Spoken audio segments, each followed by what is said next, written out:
മദിനി സാഹിബ് ആദ്യം ഈരാറ്റുപെട്ടെന്ന് പ്രസംഗിക്കുമ്പം ഞാൻ മദിനിയോടൊപ്പം ഉണ്ട്, സത്യമാണ്. പക്ഷെ അന്ന് മദിനി വളരെ മാന്യനാണ്, ഒരിക്കലും വർഗീയവാദിയല്ല. അത് കഴിഞ്ഞ പുള്ളിയുടെ കാലും പോയി പ്രശ്നം ഉണ്ടായി കഴിഞ്ഞപ്പോഴാണ് ഇവിടെ ഈരാറ്റുപേട്ടയിൽ തന്നെ ഞാൻ ഈരാറ്റുപേട്ടയിലെ പോപ്പുലർ ഫ്രണ്ടിന്റെ ഒരു ഏറ്റവും വലിയ നേതാവായിട്ട് നിന്നാണ് അതിൽ നിന്ന് രാജിവെച്ച് പോയപ്പോൾ അയാളുടെ കാല് വെട്ടിക്കളഞ്ഞു. അപ്പൊ യോഗത്തിൽ വെച്ച് ഈ കാല് വെട്ടുകൊണ്ട് ഇങ്ങനെ ഇറങ്ങിയ നിങ്ങളുടെ പാർട്ടി ഞാൻ അനുകൂലിക്കലെന്ന് പറഞ്ഞു. അതിന്റെ പിറ്റേ ആഴ്ച വേറെ യോഗം തുടങ്ങി, പിന്നെ ഇതുപോലുള്ള റൗഡിസം നടത്തി.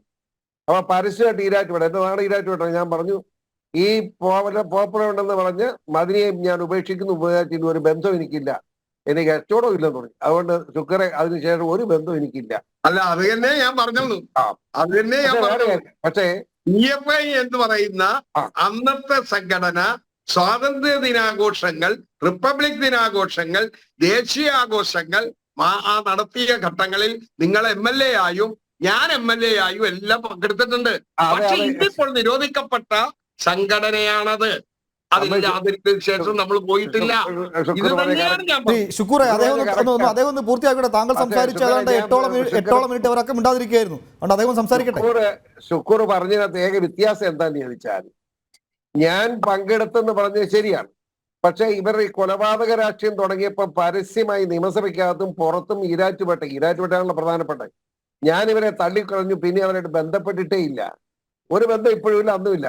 കഴിഞ്ഞ തെരഞ്ഞെടുപ്പിന് ഈരാറ്റുപേട്ടയുള്ള മുസ്ലിങ്ങളെ മുഴുവൻ തെറ്റിദ്ധരിപ്പിച്ച് എന്നെ തോപ്പിക്കാടെയാക്കി. 24,000 മുസ്ലിം വോട്ടുണ്ടായിട്ട് ഒരു വോട്ട് പോലും കിട്ടിയിരുന്നത് തീർന്നില്ലേ? സത്യത്തിൽ മുസ്ലിം സമൂഹം അങ്ങനെ നിൽക്കുന്നവരല്ല. ഞാൻ മുസ്ലിം വിരുദ്ധനാണെന്ന് അടിച്ചങ്ങേപ്പിക്കില്ലേ? ഇപ്പൊ ഈരാറ്റുപേട്ടയുള്ള ആളുകൾ മനസ്സിലാക്കിയിട്ടുണ്ട്, സത്യം മനസ്സിലാക്കിയിട്ടുണ്ട്. അതായത് പോപ്പുലർ ഫ്രണ്ടിന്റെ ആളുകൾ ഇറങ്ങി വീട് കയറി ഇപ്പൊ ഈ പറഞ്ഞ പോലെ ദേശീയ സ്വാതന്ത്ര്യദിനം ആഘോഷം, അപ്പൊ ഇന്ത്യൻ സ്വാതന്ത്ര്യദിനം ആഘോഷിക്കുന്ന പോപ്പുലർ ഫ്രണ്ടെങ്കിൽ തീവ്രവാദിയാവും. ആ കച്ചവടമാണ് അവർ നടത്തിക്കൊണ്ടിരുന്നത്. അങ്ങനെ ഒത്തിരി കളിപ്പിച്ചിട്ടുണ്ട്. ഇനിയെങ്കിലും ആരും കള്ളിപ്പേരിൽ ആരും ചാടരുത് എന്നതുകൊണ്ടാണ് പരസ്യമായിട്ട് ഞാനിത് പറയുന്നത്. ഞാൻ ഇവരായിട്ട് ഉപേക്ഷിച്ച കാര്യം കൂടെ സ്ട്രോങ് ആയിട്ട് എതിർത്ത കാര്യങ്ങൾ പറയാം. നമ്മുടെ എറണാകുളത്ത് മഹാരാജ് കോളേജ് പഠിച്ചുകൊണ്ടിരുന്ന അഭിമന്യു എന്ന് പറയുന്ന ഈ പട്ടികജാതിക്കാരനായ SFIയുടെ നേതാവ്, വളരെ മാന്യനായ ഒരു ചെറുപ്പക്കാരൻ, എനിക്കറിയാം ആ പയ്യൻ, അതുകൊണ്ടാണ് പറയുന്നത്. ആ പയ്യനെ നമ്മുടെ പോപ്പുലർ ഫ്രണ്ടിന്റെ SDPയുടെ ഗുണ്ടകൾ 21ഓളം ആളുകൾ വന്നാണ് കുത്തിക്കൊന്നത് കൊച്ചി ഇറക്കണേ. ഒന്ന് ആലോചിച്ച്, SFIയുടെ യൂണിറ്റ് പ്രസിഡന്റാ മഹാരാജ് കോളേജില്. എത്ര ദുഃഖകരമാണ്. ഞാൻ അന്നാണ് പറഞ്ഞത് ജീവിതത്തിൽ ഈ വർക്കുമായിട്ട് ബന്ധമില്ല ഉമ്മാർ, ഈ പോപ്പുലർ ഫ്രണ്ടുമായിട്ട് ബന്ധമില്ലാന്ന് പ്രഖ്യാപിച്ചു. മനസ്സിലായില്ലേ? അതുകൊണ്ട് അത് നമുക്ക് തള്ളിക്കളണം, നമുക്ക് പറ്റിയതല്ല. ഒരു മുസ്ലിങ്ങളാണ് അവരെ തള്ളി പറയേണ്ടത്, എങ്കിലേ ഇവരുടെ തീവ്രവാദം. അവരുടെ പ്രവർത്തനത്തോട് യോജിക്കാനേ പറ്റില്ല. പിന്നെ ഒരു കാര്യം പറഞ്ഞു, അവരെ ഈ പ്രധാനമന്ത്രിയെ സംബന്ധിച്ച് ചോദിച്ച ഒരു വാക്കോട് പറയാം. പ്രധാനമന്ത്രി എന്ന നിലയിലല്ലാതെ ഒരു പാർട്ടിയുടെ BJPയുടെ ഉന്നതനായ നേതാവ് എന്ന നിലയിലാണ് അദ്ദേഹം തൃശ്ശൂർ പ്രസംഗിച്ചത്. പക്ഷെ പ്രധാനമന്ത്രിയെ ഞാൻ ശുക്ര ചോദിക്കട്ടെ, ഇന്ത്യൻ പ്രധാനമന്ത്രി വന്ന് പ്രസംഗിച്ച സ്റ്റേജ് ചാണകവെള്ളം കൊണ്ട് കഴുകുന്നത് മര്യാദയാണ്?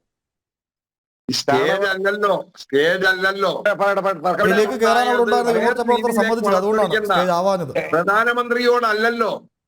അവിടെ ആ ദേവസ്വം ആ പറയുന്ന പവിത്രമായ ക്ഷേത്ര പരിസരത്ത് നിൽക്കുന്ന ആലിന്റെ ശിഖരങ്ങൾ വെട്ടി മാറ്റി എവിടെയല്ലോ എത്തല്ലോ പ്രശ്നങ്ങൾ ഈ ആലിന്റെ ശിഖരം വെട്ടി മാറ്റിയത് ഉണ്ടായിട്ടുണ്ട്.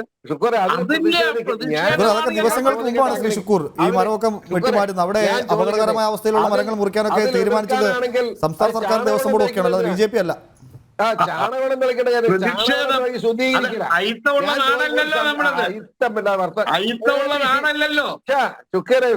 വന്നപ്പോ ഞാൻ പിണങ്ങല്ല. ശുക്ർ ആലോചിക്കണം, ഒരു OBC വിഭാഗത്തിൽപ്പെട്ട ഇന്ത്യയുടെ പ്രഗത്ഭനായ പ്രധാനമന്ത്രി നേതാവായി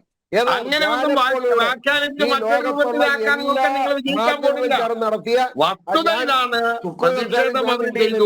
ശുക്രോട് ഞാൻ വല്ല വഴക്കുണ്ടാക്കി മുൾക്കൂർ ഇങ്ങനെ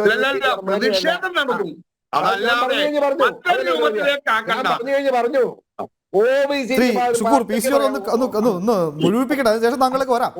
വിഭാഗത്തിൽപ്പെട്ട ഇന്ത്യയുടെ പ്രധാനമന്ത്രി എന്ന് പറയുമ്പോ ലോക രാഷ്ട്രങ്ങൾ മുമ്പിൽ 1ാം സ്ഥാനത്ത് നിൽക്കുന്ന പ്രധാനമന്ത്രി, 4 അല്ലെങ്കിൽ 5 വർഷത്തിനകം ഇന്ത്യ ഏറ്റവും വലിയ സാമ്പത്തിക രാജ്യമാക്കി ലോകത്തിന് അവതരിപ്പിക്കുമെന്ന് പറഞ്ഞ് പ്രവർത്തിക്കുന്ന ഒരു പ്രധാനമന്ത്രി അദ്ദേഹം വന്നു പോയ സ്റ്റേജിൽ ചാണകവെള്ളം തെളിക്കുക, ചാണകവെള്ളം തെളിക്കുന്നത് ശുദ്ധീകരിക്കല. OBC വിഭാഗത്തിൽപ്പെട്ട പ്രധാനമന്ത്രിക്കിട്ടാണ് നിങ്ങൾ ചെയ്തത്. കോൺഗ്രസ് ആണ് ചെയ്തത്. ചെയ്യാൻ പാടില്ല. ഞാൻ ചോദിക്കട്ടെ, നമ്മുടെ കേരളത്തിലെ സംസ്കാരം എന്നതാ?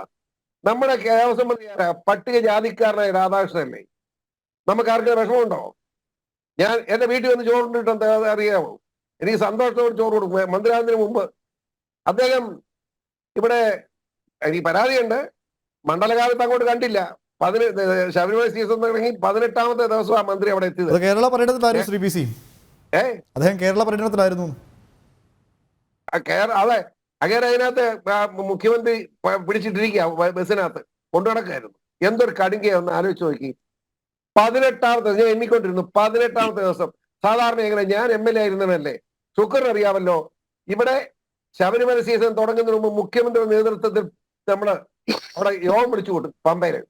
മുഖ്യമന്ത്രി, MLA മാർ, മന്ത്രിമാർ, ഉദ്യോഗസ്ഥന്മാർ, മുഴുവൻ ഉദ്യോഗസ്ഥന്മാർ അവിടെ വെച്ച് തീരുമാനമെടുക്കുക. തീരുമാനത്തിന്റെ അടിസ്ഥാനത്തിൽ ശബരിമല സീസൺ വിജയിപ്പിക്കും. അതോടൊപ്പം എരുമേലി വന്ന് MLA-യുടെ നേതൃത്വത്തിൽ യോഗം ചേരും. ആ യോഗത്തിൽ എരുമേലിയിലെ പേട്ടകെട്ട്, എരുമേലിയിലെ ബാബര് പള്ളിയുണ്ട്. ആ പള്ളിയുടെ പ്രസിഡന്റിനെയും സെക്രട്ടറിയും അതുപോലെ തന്നെ അവിടുത്തെ ഖത്തീവുമാരൊക്കെ വിളിക്കും. അവിടുത്തെ ക്ഷേത്രത്തിനെ വിളിക്കും. അവിടെ ഒരു കമ്മിറ്റി ഉണ്ടാക്കി അവിടുത്തെ കാര്യം തീരുമാനിക്കും.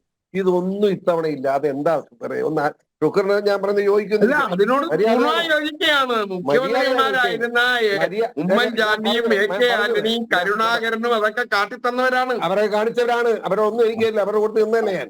എന്റെ ചോദ്യം, ആ പട്ടികജാതിക്കാരനായ മന്ത്രി രാധാകൃഷ്ണൻ ശബരിമലയുടെ ഏറ്റവും ഫ്രണ്ടിൽ നമ്മുടെ ശബരിമല അയ്യപ്പന് മുമ്പിൽ പോയി അയാളെ ബഹുമാനിച്ചൊന്ന് കൈവപ്പാനുള്ള മര്യാദ കാണിച്ചില്ല, അത് പോട്ടെ. പക്ഷേ ആരും തടഞ്ഞില്ല, ആരും ചാണകവെള്ളം ഒഴിച്ചില്ല. ചാണകവെള്ളം ഒഴിച്ച് വേണം അവിടെ ചെയ്യാൻ പാടില്ല. ആരെങ്കിലും ചെയ്തോ? ആ മാന്യത കാണിക്കുന്ന സമൂഹത്തിലാണ് OBC വിഭാഗത്തിൽപ്പെട്ട പ്രധാനമന്ത്രി വന്ന് സംസാരിച്ച സ്റ്റേജിൽ ചാണകവെള്ളം വെച്ച് മോശമായി.